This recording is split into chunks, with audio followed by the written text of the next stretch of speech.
Salam alaikum, bonjour à tous et à toutes. Je me présente, je suis Abdelkarim, je vais être votre formateur, votre guide, votre accompagnateur pour aujourd'hui. Alors, les règles du jeu aujourd'hui. Les règles du jeu, si vous pouvez vous lever à n'importe quel moment, vous pouvez recevoir des coups de fil, vous pouvez jouer sur iPad, vous pouvez aller aux toilettes, vous pouvez faire ce que vous voulez en fait, c'est votre formation. Vous pouvez dessiner, je ne me sentirai pas... Vous pouvez parler entre vous. Je ne me sens pas manquer de respect si quelqu'un discute, etc. Donc ça, c'est au niveau de l'organisation. Il va y avoir des pauses. Pendant les pauses, il y a tout ce qu'il vous faut. Il y a des goûters bio, il y a du café, il y a du thé. Ensuite, vos repas, pour ceux qui ont pris des repas, ils vont être livrés, je pense, vers 13 h. Tout sera livré, la boisson, le dessert, etc. On fera une petite pause. Ensuite, il y aura une salle de prière pour les sœurs qui veulent prier là-bas et pour les frères ici. Ce matin, on va faire la lecture rapide et la concentration. Et cet après-midi, on va faire tout ce qui est mémorisation, révision, prise de notes.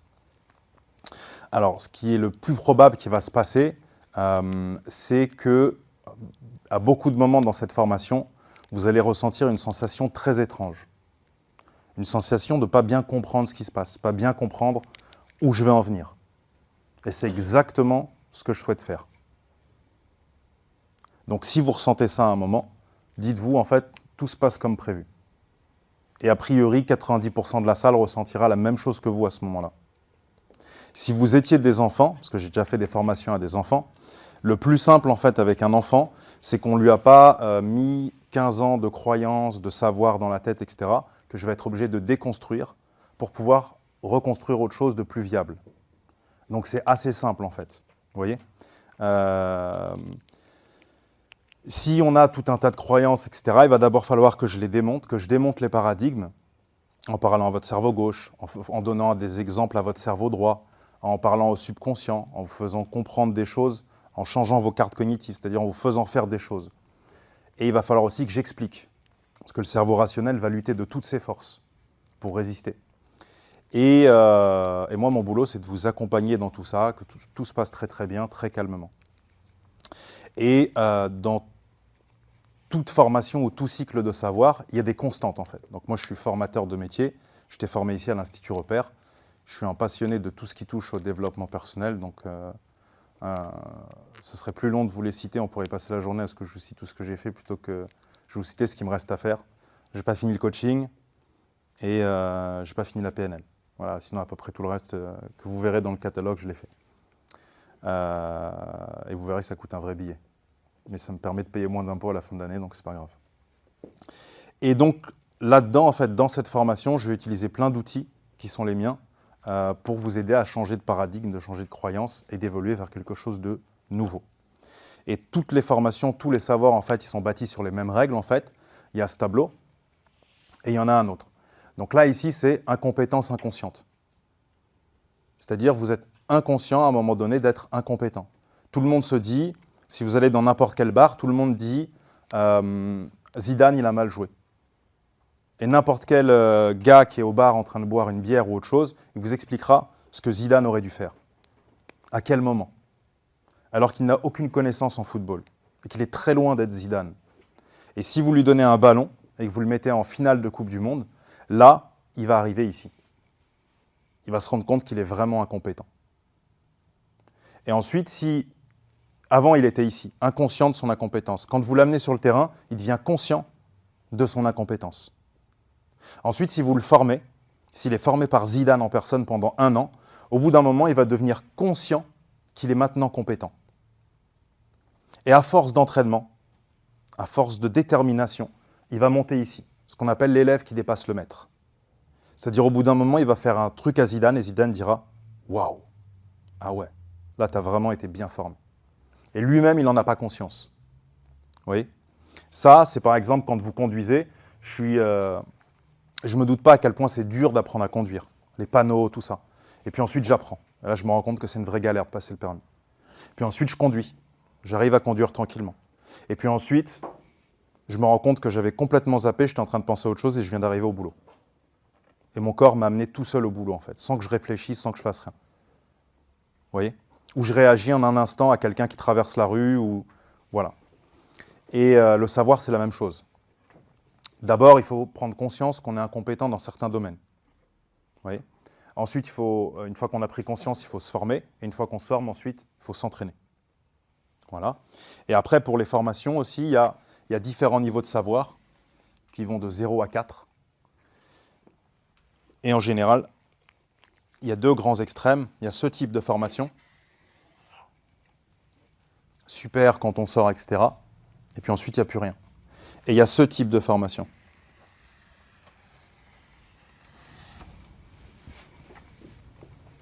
Là, en fait, on vous a changé de paradigme. Donc, vous sortez, vous dites, ouais, c'est franchement, là, ouais, tac, direct et tout. Et puis, au fur et à mesure, dans votre vie de tous les jours, vous vous rendez compte, vous avez des trucs qui remontent au cerveau, vous dites, ouais, tiens, là, c'est pas efficient ce que je fais. Ouais, maintenant, je sais c'est quoi la différence efficace. Là, je suis pas efficient. Tiens, là, je suis loi de Pareto, là. Là, je suis pas loi de Pareto. Et en fait, vous vous rendez compte que ça va venir dans votre vie de tous les jours. Et en fait, ça, c'est les bons plats se cuisinent à feu doux, moi, j'aime bien dire. Donc, tout ça, c'est ce que je vais faire aujourd'hui. Donc, si je vous dis, il y a des moments où vous ne comprenez pas, ça vous semble étrange, ou etc., dites-vous, il sait ce qu'il est en train de faire. Alors, pour commencer, ce que je vais vous proposer, c'est de prendre une de vos feuilles, et vous allez écrire quels sont vos 3 objectifs pour aujourd'hui. C'est-à-dire, quelles sont les 3 choses que vous voulez savoir faire en sortant d'ici, que vous ne saviez pas faire ce matin en arrivant. Ou 2, ou 1, hein, si vous en avez qu'une, mais 3 maximum, parce qu'il y a des gens qui ont beaucoup d'objectifs.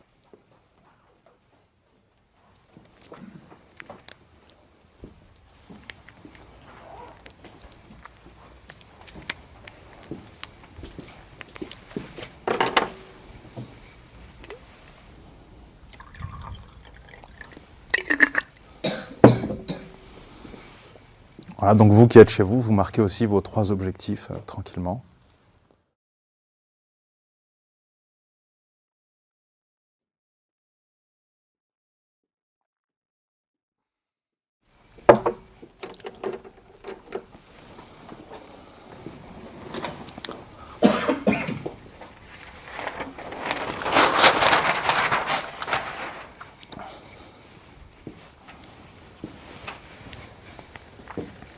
C'est bon ? Ok. Quelqu'un veut bien partager un ou plusieurs de ses objectifs avec nous ? Allez-y, je vous écoute. Alors, salam alaikum. Alors, objectif, concentration, lecture rapide et mind mapping. Parfait. Donc ça tombe sur vous. Voilà, ça tombera sur les autres la prochaine fois. Pourquoi son objectif pour être un objectif meilleur encore ? Quelqu'un veut bien me donner un autre objectif ? Allez-y. Retenir ce que je lis ou ce que j'apprends. Pourquoi c'est exactement la même gamme d'objectifs ? Quelqu'un d'autre ? Vous allez voir, c'est tout le monde pareil en fait, hein, donc c'est pas vous. Vas-y. Pareil, donc mémorisation, pareil, passer moins de temps et retenir plus facilement. Oui. Pareil. Pareil, réapprendre à aimer à lire, etc. Nickel. C'est pas quantifiable. C'est pas quantifiable. Donc c'est comme si je suis un coach et tu me dis je veux courir plus vite. Tu vois ? Et je te fais courir plus vite. Mais ce qui est probable, c'est que quand tu cours plus vite, tu me dises j'ai pas pris de chrono en fait. On prend pas de chrono. Tu fais un tour, je te dis je prends pas de chrono. Et je te dis c'est pas mal, tu me dis mais j'aimerais courir plus vite. Et tu refais un tour et je te dis voilà, je te donne 2-3 trucs, je te dis là tu cours plus vite. Tu me dis ouais, je sais pas trop en fait. Pourquoi en fait ? Parce qu'on n'a pas quantifié. Aucun de leurs objectifs pour l'instant n'est quantifiable.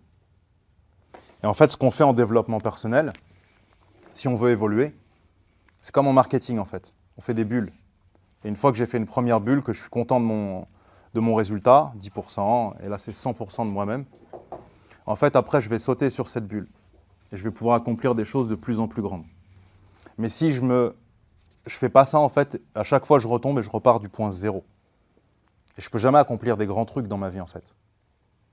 Ça retombe tout le temps. Vous voyez ?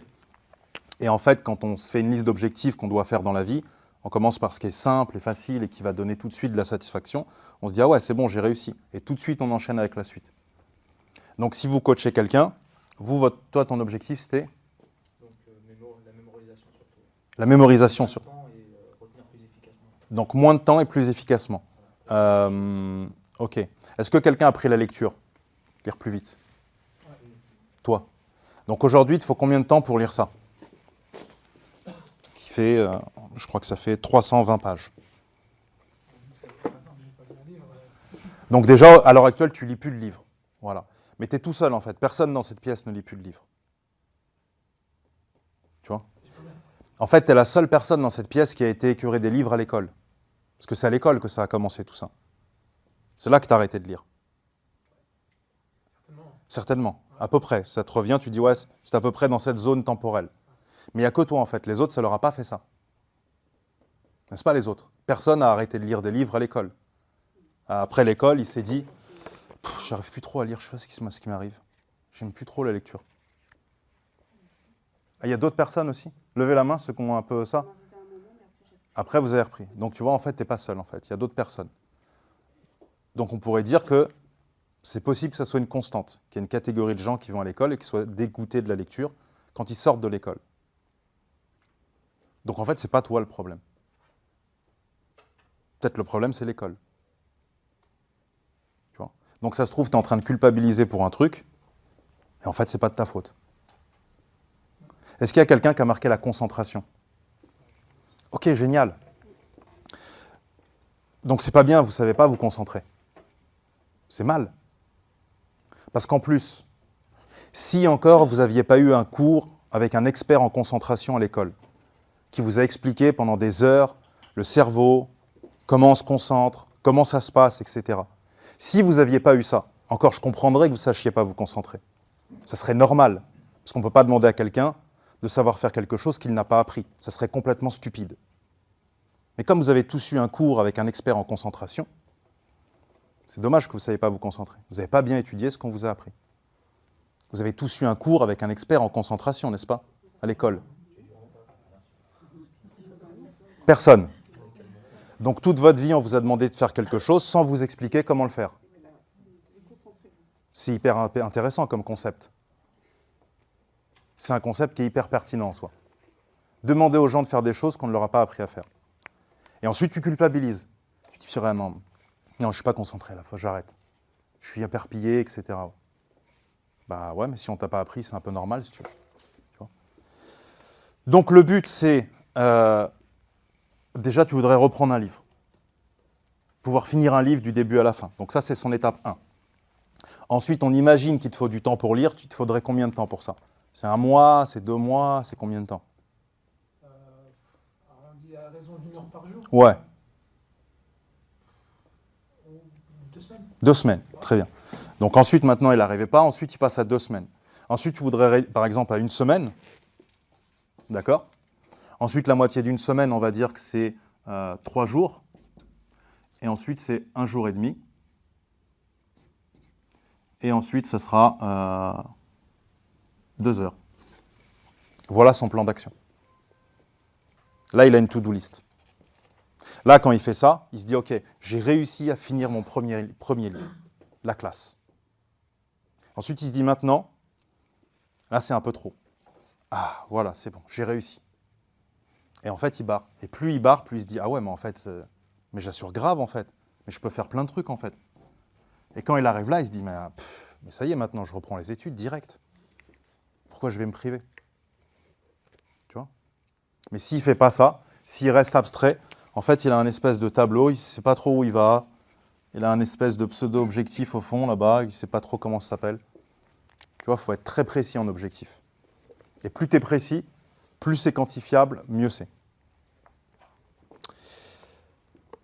Donc vous avez tous retouché vos objectifs, évidemment, et ils sont tous quantifiables, mesurables, délimités dans le temps. Et je peux interroger n'importe qui.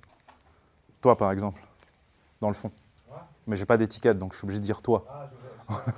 Mais moi, je fais carrément l'objectif. Dis-moi. Moi, ça serait de venir dans un premier temps pour apprendre, Ouais, ensuite de l'utiliser, ensuite de le transmettre. magnifique. Très bonne pédagogie, en fait. T'apprends, tu laisses le truc venir, tu laisses monter ce qui monte, etc. C'est pas grave s'il y a de la déperdition d'informations. Voilà. Ensuite, tu vas le transmettre. Puisque tu le transmets, on va voir que l'information va descendre en mémoire interne, disque dur interne. Puisque si vous voulez devenir expert dans un domaine, le mieux, c'est de transmettre. Votre cerveau, comme il utilise le savoir, en fait, ça va se figer, ça va devenir osseux, au lieu d'être de la vapeur. Et à la fin, vous allez maîtriser le sujet beaucoup mieux que beaucoup de gens, en fait. Vous voyez ? Et quand tu vas le transmettre, on va te poser des questions qui vont mettre en lumière les zones d'ombre, ce que tu ignores. Tu vas compléter ces zones d'ombre et au bout d'un moment, tu deviendras expert. Voilà. Très bonne pédagogie. Très, on va le voir, très cerveau droit, très feeling, subconscient, pas trop prise de tête, pas trop... voilà. Mais il y a d'autres pédagogies, en fait. Voilà. Et chacun a une manière, un rapport au savoir en fonction de sa personnalité. Il n'y a pas une seule manière. La manière dont vous prenez des notes, il y a des gens, par exemple, avant un examen, ils ont besoin de tout laisser ouvert. D'avoir des livres partout, en fait. C'est important pour eux, pour pouvoir tout repiocher. Il y a des gens, il faut qu'ils rangent au fur et à mesure. Il y a des gens, ils font des fiches, puis des sous-fiches, puis des anafiches, puis des anti-fiches. En fait, 90% de leur temps de révision, c'est de la fiche. Et ils arrivent à la fin, en fait, ils se rendent « Ah ouais, j'ai pas révisé, j'ai fait des fiches. » Vous voyez ? Mais en fait, inconsciemment, c'est aussi un système qui leur permet de cristalliser dans leur cerveau ce qui est important, en fait. Parce qu'ils n'arrivent pas à le faire à l'état naturel. Donc, quoi que vous fassiez, de toute façon, c'est bon pour vous. Mais ça peut être optimisé. Et vous ne maîtrisez pas ce que vous faites. Et le but aujourd'hui, c'est de pouvoir maîtriser ce que vous faites.